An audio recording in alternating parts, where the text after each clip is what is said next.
Good evening, guys. Now, our next chapter: wind, storm, and cyclones. Chapter number 8 is winds, storms, and cyclones. So, in last lecture, we have completed chapter number 7. उसके question answer आप लिख लीजिएगा guys, मैं आपको भेज दूंगा अभी exercise जो है इसके बाद। तो आपको क्या करना है, उसका अपनी नोटबुक जो है चैप्टर नंबर 1 to 7 तक कंप्लीट कर देनी है। Okay, now moving towards your chapter is Odisha was hit by a cyclone with the wind speed of 200 km/h on 18th October 1999 and the cyclone smashed 45,000 houses making 7 lakh people homeless। तो आप देखो यहाँ पे कुछ आपको इंसिडेंट्स बताए हुए हैं कि भाई जो हमारा चैप्टर है उसी के ऊपर बेस्ड है। तो पहले थोड़ा सा इन्फॉर्मेशन हम इसके रिगार्डिंग ले लेते हैं। जैसे कि उड़ीसा में 1999 के अंदर 200 km/h की स्पीड से एक साइक्लोन आया था, जिसमें कुछ 45,000 जितने घर जो हैं वो उससे अफेक्टेड हुए थे।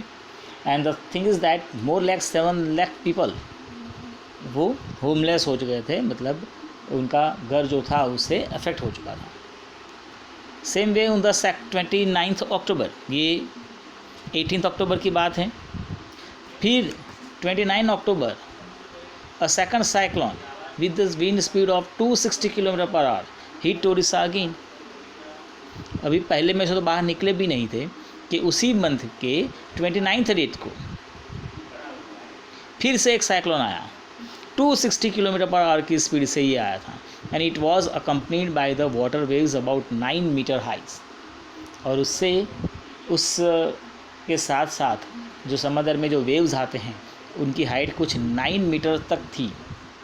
9 मीटर मतलब 2-3 फ्लोरे बिल्डिंग तक की हो सकती है, 2-3 मंजिला अपनी जो बिल्डिंग होती है वहाँ तक की उसकी हाइट कंसिडर कर सकते हैं। And thousands of people lost their lives, property worth crores of rupees was destroyed and the cyclone affected agriculture, transport, communication, electricity supply.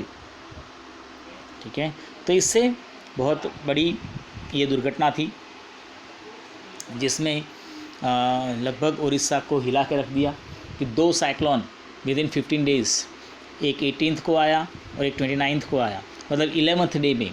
और ये 2 बड़े साइक्लोन्स थे, 200 km/h 260 km/h की wind speed, it is too much, जिसमें उड़ीसा को हिला के रख दिया।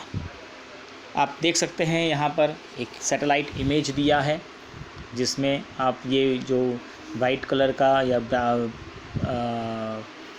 स्काई ब्लू कलर का जो आपको बादल दिख रहा है जैसा, ठीक है, एग्जैक्टली वो साइक्लोन की एक सैटेलाइट इमेज है जिसने उड़ीसा को स्ट्राइक किया था।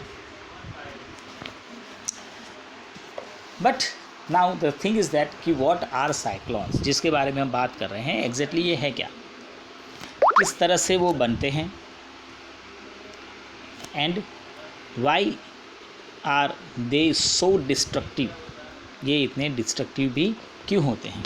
इन this chapter we shall seek answer to the some of this question. तो we begin with some activities involving air.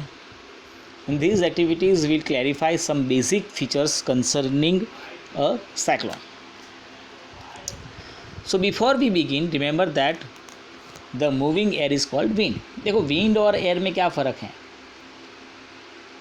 तो एयर जो होती है हमारे चारों ओर होती ही है, ईच एंड एवरी टाइम हमारे आसपास एयर होती है, लेकिन जब वो एयर मूव होती है, the moving air is called wind, तब आपको उसको विंड कहेंगे। तो उसके रिगार्डिंग पहले हम कुछ इन्फॉर्मेशन ले लेते हैं। तो पहला है हमारे पास एयर एक्सर्ट प्रेशर। एयर जो है वो प्रेशर क्रिएट करता है। एक्टिविटी 8.1। So whenever